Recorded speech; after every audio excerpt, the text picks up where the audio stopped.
낭낭님들 안녕하세요. 예. 지난주에 비해서는 눈이 조금 쌩쌩하죠? 지난주 모니터링 해봤더니 제가 눈이 막 이렇게 감기고 있더라고요. 그래서 주일 저녁에 제가 좀 기운이 좀 딸렸던 것 같습니다. 오늘 사실 성령에 대한 이야기, 성령을 받으면 저희가 이 권능, 힘을 얻는데요. 듀나미스, 그쵸? 힘을 얻는 건데, 이 성령 안에 거해야 되는 사람이 이렇게 에너지가 딸려서 굉장히 큰일입니다. 제가 이해하고 있는 성령에 대한 얘기를 오늘 좀 나누고 싶어서, 아주 조심스러울 수도 있는데, 그, 사람마다 이 성령을 글쎄요, 받는 게 다르다고 받는 방법? 글쎄, 뭐라고 표현할지 모르 어떤 성경 텍스트를 가지고 제가 성령을 받는 법이라고 표현해야 될까요? 그런 이야기들을 좀 해 나가려고 합니다.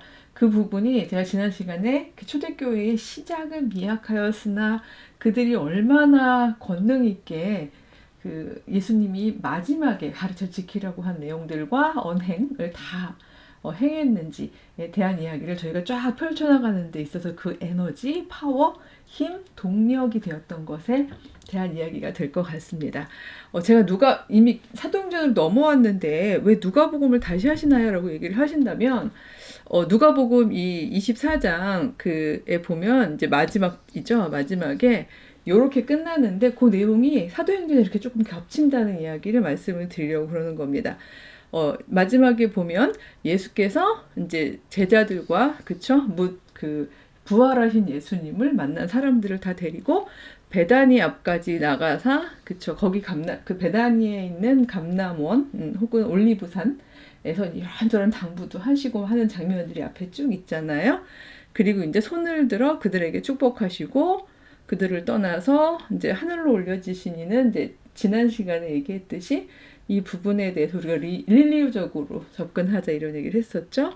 그 큰 기쁨으로 이제 사람들은 예루살렘에 돌아가 성전에서 이제 하나님을 찬송했다 이렇게 되어 있는데 여기 성전이라고 되어 있는데요. 뭐 성전이냐 뭐 다락방이냐 이게 좀 중요한 게 아니라 그쵸 누구는 가서 성전에서 찬송할 수도 있고 그런데 이 내용이 조금 겹쳐서 이제 나오는 부분들에 대한 이야기를 제가 좀 드리려고 합니다.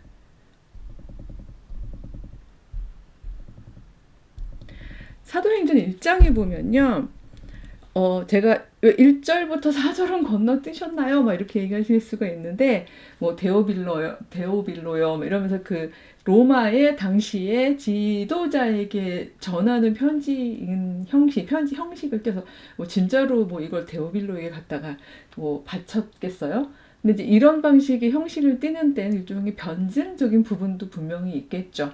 왜냐하면 너무 가시적으로 드러나 있는 소위 그리스도 공동체, 예수를 그리스도라고 이제 말하는 이 공동체에 대한 여러 사람들의 시선이나 뭐 곱지 않은 그런 것들을 볼 때 우리가 어떤 사람들인지를 설명하고 뭐 이런 것들을 기록하는 게 내부자들에게도 필요하지만 외부자들에게도 필요한 이런 상황에서 그런 어떤 그 편지글 형식의 뭐 그 형식에서 이제 그 로마의 지배자의 이름을 언급하는 거 이런 부분들이야 뭐 이제 형식적으로 있을 수가 있는 부분인데요. 근데 그런 거 다루다 보면은 그러니까 말하자면 저희가 미드라시적 성경 읽기 이제 혹은 저희가 주로 텍스트를 놓고서 상상력을 펼쳐가는 중이잖아요. 그리고 릴리우적 성서 읽기도 그런 거였죠. 사실적 요소가 분명히 있지만 어떤 신앙 고백을 하고 있나 이런 부분 분명히 들어가 있고요. 그다음에 의심의 해석학. 혹시 여기서 빠진 건 없을까? 뭔가 이거보다 더 실제가 있지 않았을까? 뭐 이런 어떤 방법론적인 상상력을 펼치자라고 저희가 얘기를 했었는데 그런 생각을 한다면 솔직히 제가 막 그 텍스트 분석 이외에 막 그 뭐 저자에 대한 거 막 이런저런 얘기를 하다 보면 학교에서 가르치는 이제 그런 강의와 좀 변별력이 없지 않나 이런 생각이 들어서 1장 1절에서 4절은 제가 이제 힐링 넘어갔어요. 그리고 요 앞에 예수님이 하셨던 바로 누가복음에서 분명히 다 마무리를 했는데도 불구하고 다시 나온 이야기, 이 내용을 제가 조금 더 가져왔습니다. 왜냐면 여기가 조금 더 겹치면서도 확장되어 있어요. 한번 보시면 아시겠지만 이거 예수님이 직접 하셨다는 얘기예요. 요한은 물로 세례를 베풀었지만 너희는 몇 날이 못되어 성령으로 세례를 받을 거다. 지금 이렇게 되어 있죠. 근데 가만히 기억하시면요. 세례 요한도 그 얘기를 했거든요. 나는 너희에게 물로 세례를 주겠지만 너희는 나보다 더 큰 이가 오시는데 나는 그의 그쵸? 예, 신들미를 감당할 정도도 못 되는 사람인데 중요한 거는 그분은 너희에게 성령으로 세례를 베푸실 것이다. 이런 이야기, 불로, 그죠? 불로 세례를 베푸실 것이다. 이런 이야기들이 지금 계속 있는 거죠. 그래서 이 얘기를 누구가 했느냐, 누가 먼저 얘기했느냐, 이런 거를 저희가 사실적으로, 리브 어구어적으로 밝히는 게 중요한 건 아닌 것 같습니다. 오히려 저희가 지금 살펴보아야 하는 것은 제가 생각할 때는 이 성령, 오늘은 바로 성령에 대한 이야기를 할 건데요. 즉, 이 성령의, 글쎄요, 뭐 본질이라고 말하기 뭐하지만 모르겠습니다. 우리 낭낭님들은 성령을 직접 이렇게 느껴보셨는지 그 부분에 대해서는 다들 경험들도 있으실 것 같습니다만 이 사도행전 텍스트에 근거해서 이 성령을 느끼는 어떤 느낌에 대한 이 부분에 대해서 제 경험을 좀 나누어 보려고 하는 거죠. 그래서 성령으로 이제 세례를 몇 날이 못 돼요. 받을 것이다라고 약속을 해주셨고, 근데 이제 제자들은 여전히, 왜냐면 성령 받기 전이라서요. 엉뚱한 소리 하죠. 기껏 다 얘기했는데, 이스라엘 나라를 회복하시는 게 바로 이때입니까? 라고 이야기를 하죠. 여기 나라라는 이야기를 계속 사용합니다. 사실은 예수께서도 하나님 나라라고 그래서요. 그쵸? 하나님 나라라고 얘기해서 계속 제자들과 무리들이 오해할 수도 있는 이야기를 계속 하고 있습니다. 왜냐면 킹덤이라는 것은 그렇지 않나요? 제가 쭉 얘기했었지만 하나님 나라는 되게 수평축의 나라인데도 자꾸 뭐 위로 자라고 나무가 크게 자라고 그다음에 뭐 작은 자가 뭐 높아지고 이런 식의 어떤 진짜 오해가 가능할 만한 수직축의 이야기를 막 하신다거나 아니면 기왕이면 다른 단어를 정말 새로운 단어를 쓰시지 나라라는 단어를 가져와서 오히려 사람들로 하여금 애매하게 이게 내가 이해한 게 맞나? 라고 생각할 만한 이런 도전을 주시는 거죠. 글쎄요. 왜 그러셨어요? 하고 예수님이 가까이 계셨으면 제가 인터뷰로도 하겠습니다만 저는 읽고 또 읽다 보면 이런 어떤 예수님의 이 언어를 가져오시는 게 어떤 면에서는 훨씬 더 도발적 혹은 저항적일 수 있다는 생각이 좀 들긴 했어요. 너는 그렇게 사용하니 나는 이렇게 사용한다. 뭐 이런 의미에 있어서요.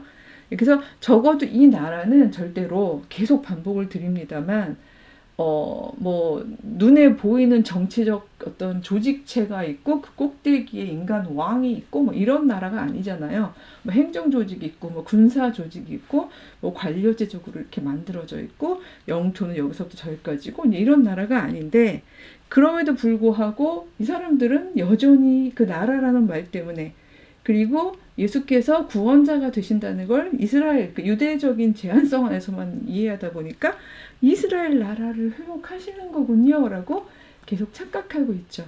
예수님 이쯤 되면 올라가시는 거 좀 꺼려지실 것 같기도 해요. 막, 어떡하지? 막 이런 거 있잖아요. 근데, 다시 안 되겠다. 다시 가르쳐 줄게. 이게 아니라 뭐라고 하시냐면 이르시되 그냥 그 부분에 대한 언급은 충분히 정말 3년 동안 다 얘기했으니까요. 때와 시기는 아버지께서 자신의 권한에 두셨으니 이 부분은 인간의 영역이 아니야. 언제 이루어지는지 하나님의 나라가 언제 만들어지는지 이거는 너희들이 궁금해할 필요도 없어. 할 일은 뭐래요? 알 바 아니고 자 오직 성령이 너희에게 임하시면 권능을 받고 힘이죠. 듀나미스. 예루살렘과 온 유대와 사마리아와 땅끝까지 이르러 나의 증인이 되라. 이렇게 부탁하시는 거죠. 이거는 마태복음에도 있었고 이제 교회가 시작되기 전이라고 표현이 될까요? 최초로 이제 교회가 된 사람들이 받았던 사명에 대한 이야기를 할 때 한 거죠. 이게 사도행전에도 또다시 한번 나오는 거예요. 근데 여기서 제가 이제 포커싱하고 싶은 것은 바로 이 성령이라는 말하고 권능이라는 말입니다. 많은 경우에 제가 많이 만나보신 분들이, 그러니까 분들의 어떤 경험을 비춰볼 때 성령을 받으면요, 마치 그 성령 자체가 일종의 어떤 힘, 그러니까 뭐라 그러죠? 이렇게 막 그 저거 이렇게 어쨌든 그 왜 슈퍼 에너지 이렇게 파워를 이렇게 쫙 주입시켜가지고 막 힘이 팍 솟는 것처럼 그런 에너지 힘이어서 그 힘 때문에 그 힘으로 인해서 사람이 갑자기 약간 왜 옛날에 저 이러면 너무 제 연식이 나올까요? 옛날에 헐크라는 미국 무슨 드라마가 있었던 것 같은데, 그러니까 평소에는 되게 순둥순둥하고 이제 온유한 남자인데 뭔가 화가 나거나 이제 아니면 상황상 뭔가 이렇게 불의를 보면서 저걸 수정해야 한다거나 시정해야 되거나 이럴 때 되면 갑자기 막 사람이 막 울끈불끈해지고 막 이만해지고 막 근육도 막 이렇게 되고 막 옷 막 다 틀어지고 막 이랬던 그런 드라마가 있었어요. 근데 마치 성령이 딱 주입이 되면 우리가 이렇게 푹 하고 갑자기 슈퍼우먼, 슈퍼맨이 되는 것처럼 이제 그렇게 저희가 생각을 많이 하게 되는데, 사실 사도행전에 처음 이 집단적으로 성령을 받는 이 사건에 미루어 보자면 또 그렇게 생각하실 수도 있을 것 같아요. 일단 성령과 이 권능, 힘, 이 권능이라고 했지만 성령과 이 힘 혹은 extraordinary한 비일상적인 어떤 능력 혹은 뭐 God given talent, 카리즈마 이런 것 사이에는 어떤 관계가 있는지 요거부터 한번 저희가 살펴보도록 하겠습니다. 1장 9절에서 11절에 보면은요, 예수님이 이 말씀 마치시고 올라가셨어요. 예, 근데 요거 이제 살짝 하고 넘어가려는 건데, 딴 게 아니라, 구름이 이제 가려서 여긴 제가 이거 릴리오라는 얘기를 하려고 그러는 거예요. 이걸 리버어적으로 접근하면 어렵다 그러는 게, 복음서에 보면은 있었죠. 이렇게 뒤에 보면은 하나님 우편에 앉으시는데 막 이런 거까지 기록이 되어 있잖아요. 근데 여기에 보면 올라갔는데 구름이 가려서 보이지 않았다 그러죠. 누구 말이 맞나요? 이런 건 저에게 의미 있는 질문이 아닌 것 같다는 말씀을 드리는 겁니다. 뭐 구름에 가려서 안 보였다는데요? 누구는 하나님 우편에 앉으신 걸 봤다는데요? 팩트 체크. 이게 중요한 게 아니라는 말씀을 드리는 거죠. 근데 여기 재밌는 게 나오는 게, 올라가실 때 제자들이 자세히 하늘을 쳐다보고 있는데요. 옆에 흰 옷을 입은 두 사람이 그들 곁에 서서 그렇게 얘기를 하더래요. 갈릴리 사람들아, 어찌하여 서서 하늘을 쳐다보느냐? 너희 가운데 하늘로 올려지신 이 예수는 하늘로 가심을 본 그대로 오시리라 하였느니라. 이렇게 되어 있죠. 보통 흰 옷을 입은 두 사람 이런 경우에 사실 아브라함 시절부터 보면은요, 그들이 하나님의 계시를 받을 때예요. 이렇게 흰 옷을 입은 사람들이, 그죠? 하나님의 사자들이 그 위에서 샥 내려오는 게 아니라요. 자기들하고 똑같이, 그죠? 사람의 무리 가운데에서 만나기도 하고 이야기하기도 하고 이런 장면들이 나오죠. 이 경우에도 막 날개 달고 저기처럼요. 왜 목동들이 예수님 아기 예수의 탄생 고지를 이렇게 이야기를 들을 때처럼 이렇게 뭐 하늘에서는 영광, 뭐 땅에서는 뭐 이런 기뻐하심을 입은 사람 중에 평화, 뭐 이러면서 막 이런 어떤 비일상적인 경험이 아니라 흰 옷을 입은 두 사람이 이렇게 이야기를 했다라는 이야기가 나오는데, 대부분 이 경우에는 유대교 전통에서도 그렇고 기독교 전통에서도 그렇고 하나님에 속한 사람들, 뭐 천사 이런 어떤 그러니까 일반적인 사람은 아닌 경우라고 많이들 해석을 하죠. 그래서 여기 부분에 있어서 전반적으로 볼 때는 예수님의 부활 승천에 대한 그 초대교회 신앙인들의 어떤 희망과 신앙 고백이 오롯이 담겨 있다. 저희가 이 정도로만 해석하면 좋지 않을까 이런 생각이 듭니다. 예. 그리고 이제 제가 여기를 보려고 그러는 건데 여긴 좀 의심에 해석하기 좀 필요합니다. 제자들이 감람원이라고 하는 산으로부터 예루살렘에 돌아오니, 이제 감람원이 올리브 이렇게 가수원 같은 올리브 나무들이 있는, 늘 예수님이 가서 그쵸 사람들에게 앉아서 둘러 앉아서 얘기도 전해주시고 기도하시기도 하고 이랬던 곳이었고, 심지어 마지막에 그러니까 승천하셨던 그 공간이죠. 거기서부터 와서 예루살렘에 돌아왔는데요. 아시다시피 거기가 되게 예루살렘에서 가깝잖아요. 왔다 갔다 할 수 있는 거리였다고 이야기를 했는데, 그들이 요한은 다락방으로 올라가니 지금 이렇게 되어 있죠. 그들이 다락방으로 올라간 거예요. 거기에서 보니까 여기 부분 때문에 좀 그렇습니다. 거기 모여있는 사람들에 대한 기록인데요. 베드로, 요한, 야고보, 안드레, 빌립, 도마, 바돌로메, 마테, 알페오 아들 야고보, 셀로딘, 시몬, 야고보의 아들 유다 11명의 사도들을 지금 이름을 다 하나하나 기록하고 있어요. 근데 11명은 지금 다 기록을 하고 있는데 여기 한 명이 빠진 건 뭐 우리 낭나님들 다 아시다시피 가룟 유다 같은 경우에는 이제 빠진 거죠. 제가 건너뛰었습니다만 사실은 이제 가룟 유다 대신에 마띠아가 뽑히는 장면도 나오죠. 예.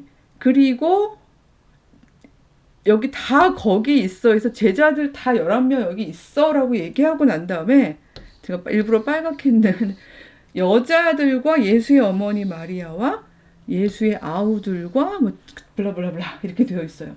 그리고 다 합치면 수가 120명이나 됐다라고 되어 있죠. 물론 페이지가 모자랄 수도 있어요. 뭐 말을 이렇게 하면 뭐하지만 근데 솔직히 우리가 읽는 그 텍스트가 예를 들어서 뭐 요즘에 그 우리 문서 작업하듯이 뭐 1500자 이내로 쓰시오, 800자 이내로 쓰시오 이런 제한이 있는 것도 아니죠. 근데 11 제자들의 이름은 다 여기 적혀 있어요. 사도행전에 보면. 근데 여자들이라뇨. 너무 심하지 않아요?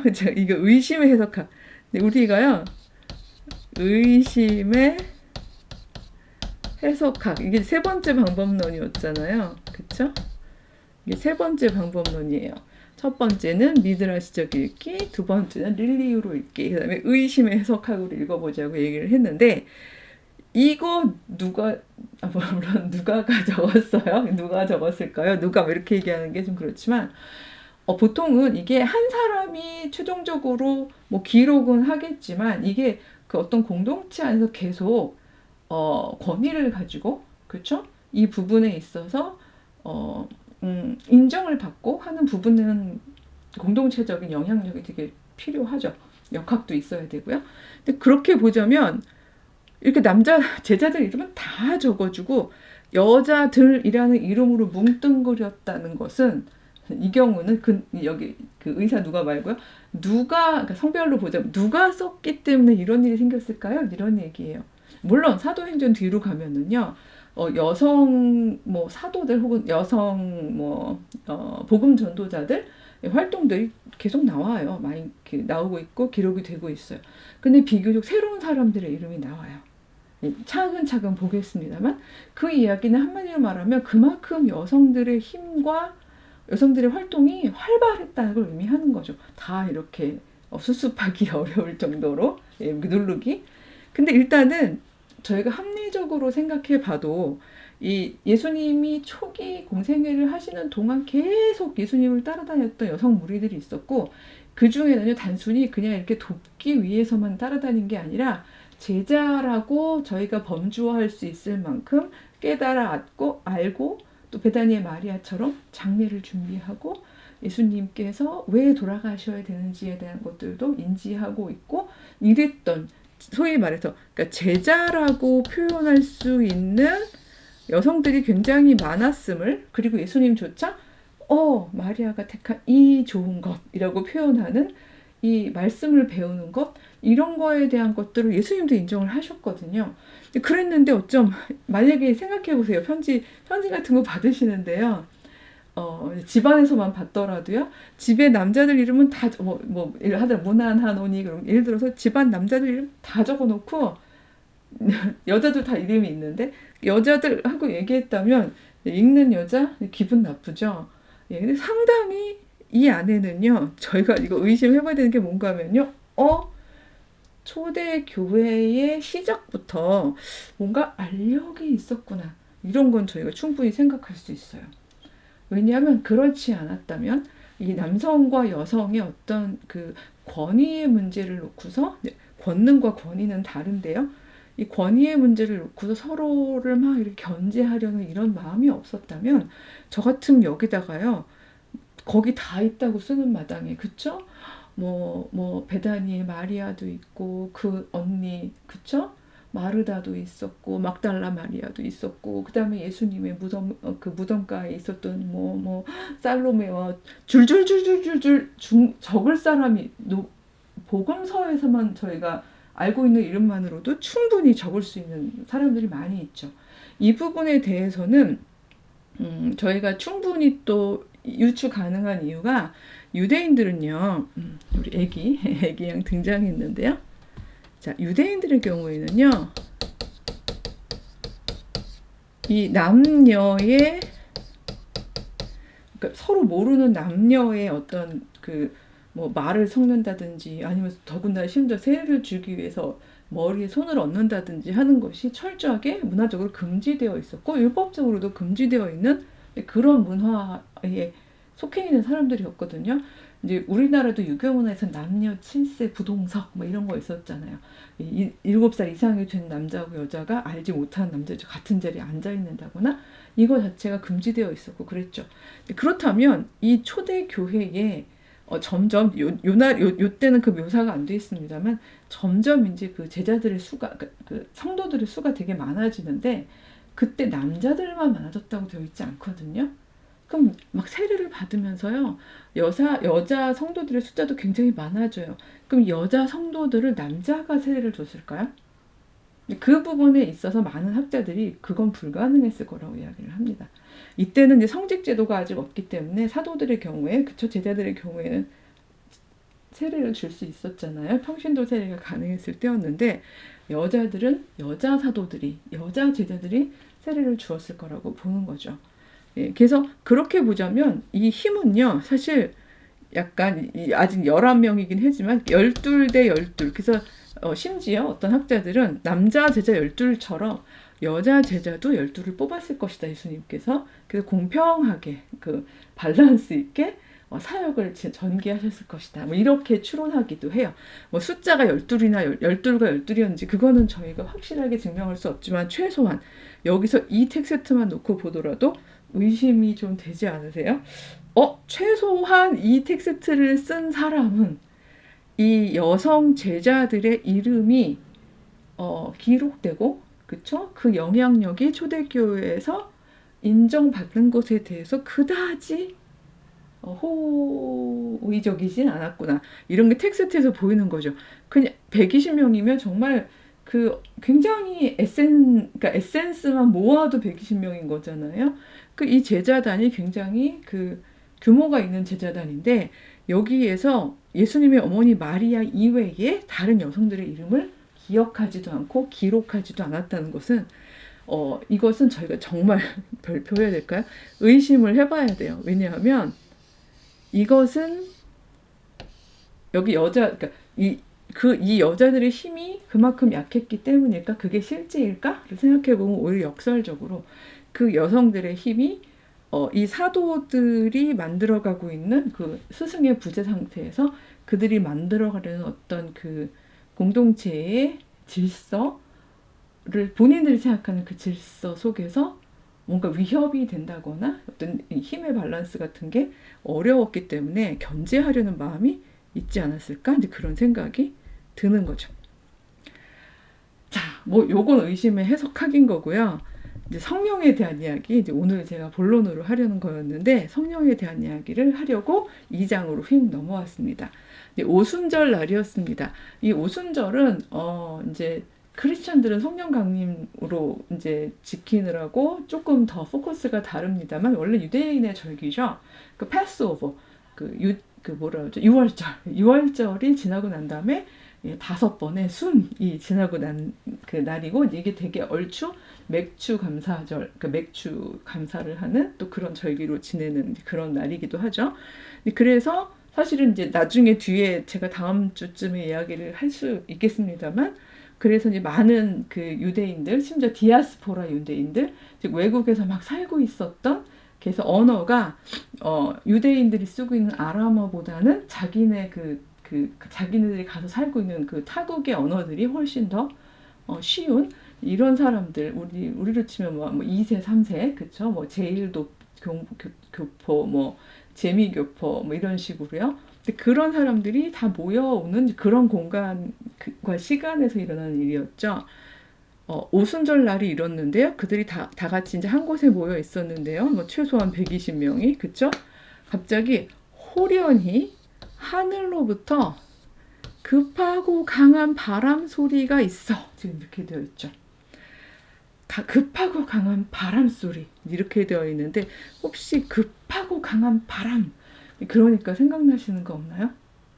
예, 루아흐 뭐 이런 생각 안 나세요? 물론 태풍도 바람입니다만 하나님의 영은 제가 맨 마지막에다도 이제 하겠지만 하나님의 영은요 항상 이렇게 그 어떨 때는 세밀한 바람처럼 어떨 때는 막 급하고 강한 바람처럼 어떤 호흡처럼 숨처럼 그렇게 우리에게로 맞닿아오시죠.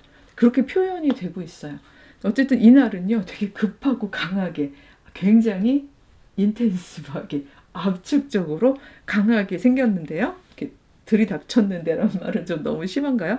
그들이 앉은 온 집에 가득했대요. 이게 온 집안에 꽉 찼다는 거예요. 그 바람의 기운이, 바람의 힘이, 그쵸? 근데 그게 마치 불의 혀처럼 갈라지는 듯하게 중요한 건요, 보였다고 되어 있어요. 그 바람이 이렇게 정말로 이렇게 생겼다는, 그들이 볼 때는 불의 혀처럼 갈라지는 것처럼 그 바람, 우리 낭나님들 바람 보이시나요? 바람이 웬만해서는 안 보이죠? 저희가 느끼긴 해도 보여지진 않죠. 근데 이날의 이 어마어마한 사건에서는 보였다는 거예요. 막 보이면서 각 사람 위에 하나씩 임하였다 그러죠. 그 불같이 보이는 것이 하나씩 하나씩 다 임하는 거예요. 예. 그랬더니 다들 성령의 충만함을 받고 이제 에너지 풀 된 거죠. 성령이 말하게 하심을 따라 다른 언어들로 말하기 시작하니라. 이게 중요한 게 바로 이 지점입니다. 이게 풀 에너지를 받으면 갑자기 에너지를 주체할 수 없기 때문에 막 완전히 어마어마한 에너지를 채워진 것처럼 돼가지고 갑자기 이 사람이 그 마치 무슨 그 약간 빙의한 이제 무당들이 막 그 이렇게 막 엄청난 힘을 슈퍼 내추럴 막 카리에도 막 뛰고 막 이렇죠. 그런 비일상적인 일을 하는 게 아니라요. 바로 그 성령의 인도를 받아서 그때 딱 필요한 일들을 하게 되는 권능, 힘, 듀나미스. 그거는 이게 아닌 거예요. 그거 할 수 있는 제가 볼 때 God given talent. 전 카리스마랑 오히려 더 은사라고 표현하는 은사라고 표현은 그것하고 저는 오히려 더 가까운 말이라고 생각해요. 왜냐하면 이때 필요한 건 뭐였냐면요. 이 오순절에 예루살렘에 정말 각지에서 예루살렘으로 이제 사람들이 절기를 지키려고 모여든 거잖아요. 그 사람들에게 예수께서 가르쳐 지키라고 하셨던 그 메시지를 전해야 되는데 베드로 위시하여 모든 사람들이 대부분 많이 배운 사람들은 아니었잖아요. 이 사람들이 언어적인 그 장애가 있단 말이에요. 그러니까 말하자면 그 사람들한테 가서 그런 얘기를 다 전할 수가 없는 사람들이죠.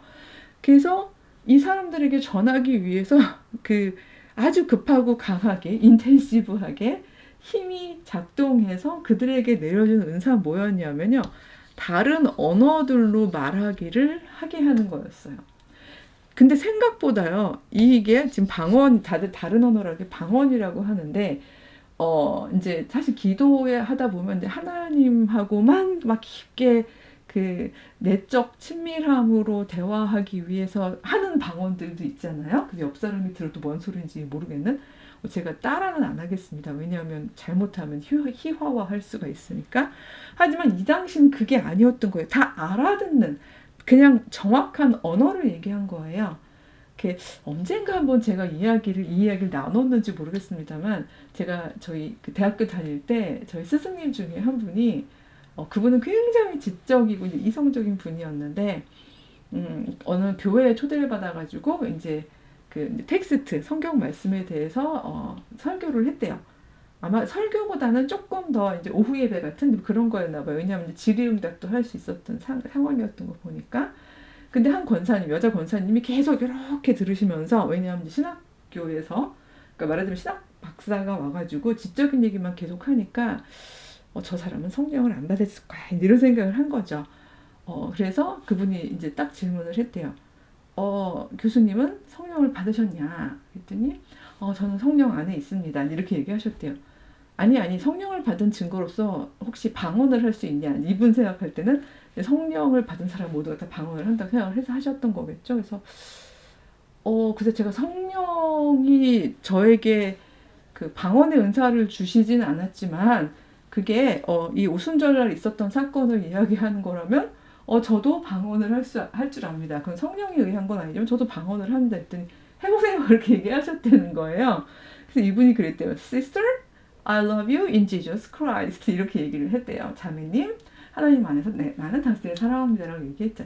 그건 영어잖아요. 뭐 이렇게 얘기하셨다고 하더라고요.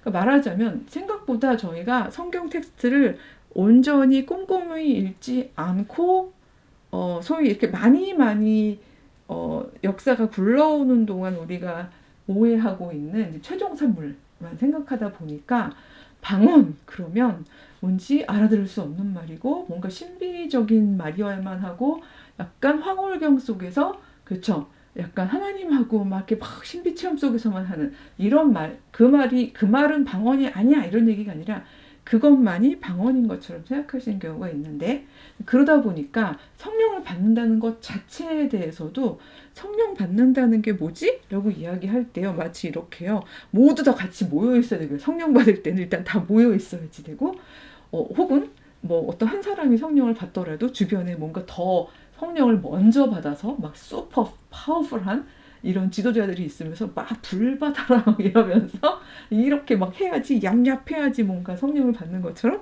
그렇게 생각하시는 분들이 생각보다 많아요. 정말 생각보다 많아요. 그래서 저한테 자꾸 물어보시죠. 교수님은 성령을 받으셨나요? 이렇게요. 글쎄요. 저는 성령을 받았을까요? 안 받았을까요? 그 이야기를 하려고 제가 무려 창세기 2장을 가져왔습니다. 우리 남양이들은 성령이요. 굳이 말하면요. 이 성령이 물질에 가까운 것 같으세요? 아니면 영에 가까운 성령이잖아요. 스피릿이잖아요. 스피릿인데 어떻게 이렇게 물질에 가깝나요? 이게 그럼 바람은요? 바람은 물질에 가깝나요? 아니면 영에 가깝나요? 그거는 보이진 않지만 물질인 것 같아요. 왜냐하면 저희가 느끼잖아요. 이렇게 생각하신다면 바로 그 지점입니다. 제가 이해하는 성령은요, 이런 물질은 아니에요. 그쵸? 뭐, 이렇게 생긴 이런 성령이 아니라 성령이 하나님의 숨이라면, 하나님의 호흡이라면, 하나님의 생명력이라면, 우리를, 이렇게, 우리만이 아니라 이 세계를 다 만드시고, 이 세계를 살아 숨쉬도록 하나님께서 후 하고 불어 넣어주신 하나님의 영이라면, 이미 이 영은요, 마가의 다락방만 가득 찬 게 아니라, 저는 우리의 이 피조 세계 안에 성령은 가득하다라고 신앙 고백을 합니다. 그래서 갑자기 어느 날 특정한 사람들이 모여서 있어야지만 그곳에 성령님이 갑자기 탁 임재하는 다른 곳은 없는 다른 곳은 부재하시지만 성령님께서 거기로만 딱 임재하시는 저는 그런 성령님. 그래서 거기 한번 임재하시고 그 다음에 다른 데 한번 가시고 이런 방식으로 마치 어떤 이런 실체가 있어서 이쪽 갔다 저기 갔다 하시는 그런 분이 아니라 만약에 이게 창조 세계라면요. 제가 늘 말씀드리지만 하나님은 이 창조 세계보다 크신 분이죠. 그리고 그분이 이렇게 우리 안으로 계시해 들어오셔야지만 우리는 하나님을 만나고 느낄 수 있다라고 표현을 했는데 하나님이 이 세계 안에 불어 넣어주신 아주 거룩한 생명력, 거룩한 호흡, 저는 성령을 그렇게 신앙 고백합니다. 그래서 마치 산소처럼 이게 산소는 성령이야 이런 뜻이 아닌 거죠. 산소처럼 우리가 왜 예를 들어서 숲에 가면은 훨씬 더 그 신선한 숲의 공기를 마시고 그쵸. 그 다음에 막 그 도시에서 막 매연가스 있는데 가면은 킥킥킥 숨을 잘 못 쉬는 것처럼 그럴 수 있다고 봐요. 예를 들어 마가의 다락방처럼요. 많은 사람들이 그 정말 성령을 느끼고자 모여서 이 기도가 핵심인데요. 기도. 즉 바로 그 하나님의 호흡을 받아들이고 느끼고자. 왜냐하면 지금 내 내부적인 지금 그쵸? 보고도 말 못했죠? 듣고도 말 못했죠? 이랬던 사람들. 이랬던 사람들의 어떤 그 연약함, 허함, 놀라움, 두려움 이런 것들을 넘어서기 위해서는 성령께서 만나주시고 맞닿아주시고 우리 안으로 들어와 주시고 empowerment 우리에게 힘을 불어넣어 주셔야 되는데 듀나미스 그쵸? 권능 힘을 이렇게 불어넣어 주셔야 되는데 그건 막 터지는 힘이 아니라고 말씀을 드렸습니다. 근데 바로 이 empowerment를 해주셔야 되는데 우린 너무 간절해요 라고 해서 여기 모여있는 이 120명의 이 간절함들이 막 원할 때에 마치 자석처럼요. 이건 제가 갑자기 제가 자연과학하고 얘기하고 싶진 않지만 그쵸? 왜 아주 강력한 플러스들이 모여있으면 마이너스가 막 올 수 있는 것처럼요. 성령은 이미 여기 창세기 1장 2절에 보세요. 이미 하나님께서 빛이 있으라 하기 전에 이미 하나님의 영은요. 수면 위를 운행하고 계셨다라고 되어 있어요. 하나님의 영은요. 계속해서 돌고 계세요. 마치 기류처럼. 이 얘기는 또 기류가 하나님의 영이라는 얘기는 아니에요. 왜냐면 이게 이들은 봤잖아요. 심지어 이렇게 혀처럼 이게 누군가는 그러니까 정말 영 안이 열리고 너무 간절했던 그리고 기도를 통해서 너무 집중했던 사람들에겐 보일 수도 있었겠죠. 대부분의 사람들은 보이지 못하죠. 느끼긴 하죠. 그렇죠? 어떤 사람들 보면 따뜻하게 안아주셨어요. 그쵸? 나를 온전히 채워주셨. 충만함이라는 건 바로 그 체험이라고 생각하는데 그렇다면 저도 성령 체험을 하죠. 다만 저는 한 번 하는 게 아니라 이게 그러니까 성령 체험이라는 것은 한 번 탁 하고 난 다음에 당신 언제 성령 받았어요? 이렇게 마치 한 번 받고 나면 영영 안 받는 것처럼 그게 아니라 저희가 숨을 한 번 쉬고 안 쉬나요? 아니잖아요. 그쵸? 저희는 매일매일 숨을 쉬는 것처럼 저는 이 성령을 받는 것도요. 그러니까 말하자면 계속해서 저희가 하나님을 향해서 온전히 제가 늘 얘기하는 그 porosity, 그쵸? 기공성 얘기하는 하나님을 향해서 계속 마음을 열고 간절하게 기도해야 그래야 성령님이 우리 안으로 맞닿아서 들어오신다라고 생각해요. 이런 굉장히 강렬한 마가의 다락방의 체험은 그런 사람들이 다 모여있을 때 생겼던 일들이었고요. 지금도 어느 공간에서는 그런 사람들이 모여있는 곳에서 강력하게 성령의 역사가 보일 수 있겠죠. 전 그 부분을 절대 부인하지 않습니다. 가능하다고 생각합니다. 하지만 일상을 살아가는 우리들이요. 이렇게 살아가는 동안도 저는 이 안에서도 저는 성령을 느낄 수 있다고 생각해요. 그리고 전 제 기질상 저는 막 그런 데 가서 같이 막 으쌰으쌰 하면서 받는 것보다는 혼자서 성령을 받는 거를 더 선호해요. 그래서 저는 제 에너지가 바닥이 나면 혼자 있습니다. 혼자. 그래서 예수님, 제가 예수님 INTJ설 막 이런 얘기 했습니다만 예수님들께 혼자 산에 가서 기도하시고 그쵸? 혼자 해변가 가서 기도하시고 하시는 장면들이 복음서에도 있었잖아요. 저는 제 에너지 자체는 되게 없고요.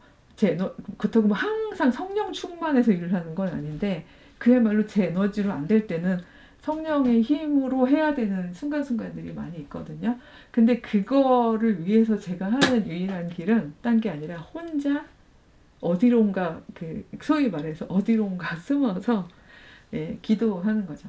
근데 저는 모르겠습니다. 낭낭님들도 동의하실지 모르겠지만 이 기도는요. 그때 성령의 충만함을 얻기 위한 기도는요. 내 말을 많이 하는 게 아니더라고요. 뭐 아닌 경험들도 전 충분히 있을 거라고 생각해서 근데 그건 다른 경험들을 뭐 댓글로 달아주셔도 되고 제 이해도를 좀 더 높여주셔도 좋겠습니다만 저는 오히려 그때의 기도는 제가 막 뭔가 하나님한테 얘기하는 게 아니라 저의 뭐 힘듦과 지침과 연약함과 이런 걸 다 아시는 하나님께 오롯이 그냥 나를 맡기는 그래서 가쁜 숨을 그냥 이렇게 연약한 숨을 내쉬는 그때 하나님께서 정말 저런 강한 바람처럼 혹은 뭐 부드럽고 섬세한 바람처럼 나를 감싸주시면서 제 안으로 이렇게 들어오시면서 충만함을 주시는 다시 힘을 얻게 하시는 그래서 그 힘을 통해서 말하자면 하나님께서 저에게만 주신 어떤 일을 할 수 있는 에너지, 힘을 주시는 저는 그런 경험들을 늘 하거든요. 그래서 도저히 이제 힘들다, 못하겠다 싶을 때는 저는 이제 혼자 가는 거죠. 그래서 저는 혼자 있는 순간을 되게 좋아해요. 그래서 많은 분들이 제가 뭔가 이렇게 혼자 있으려고 그러면 자꾸 동호를 해주시려고 그러는데 그렇다고 제가 뭐 친구를 싫어한다는 뜻은 아닌데 저는 혼자 있으면 있을수록 되게 이 충만함을 좀 이렇게 느끼게 되어서 제가 경험하는 성령 체험은 이렇다는 말씀을 좀 드립니다. 그래서 이게 맞다는 뜻이 아니고요. 어떤 면에서 성령은 그렇게 뭔가 이렇게 막 저희가 막 저기서 파이어 불처럼 와가지고 언제 항상 팍 하고 내려지고 그것 때문에 사람들이 거의 막 제정신도 아니게 막 그 펄펄 뛰는 이런 일이 아니라는 것. 오히려 그 성령은 이 온 우주에 하나님의 영이 이렇게 태초부터 운행하시는, 그쵸? 하나님의 호흡이고 생명의 바람이고 하나님의 숨인데 이것을 간절히 원하는 사람, 간절히 받고자 하는 사람, 느끼고자 하는 사람들에게 그들의 기질대로 상황대로 만나주시는 게 아닌가 이런 생각이 들어서 성령에 대한 이야기를 오늘 좀 나누어 보았습니다. 네, 집인데요. 밖이 엄청 어수선하네요. 생활 소음이 들렸다면 좀 이해해 주시기 바라고요. 다음 시간에 만나겠습니다. 안녕.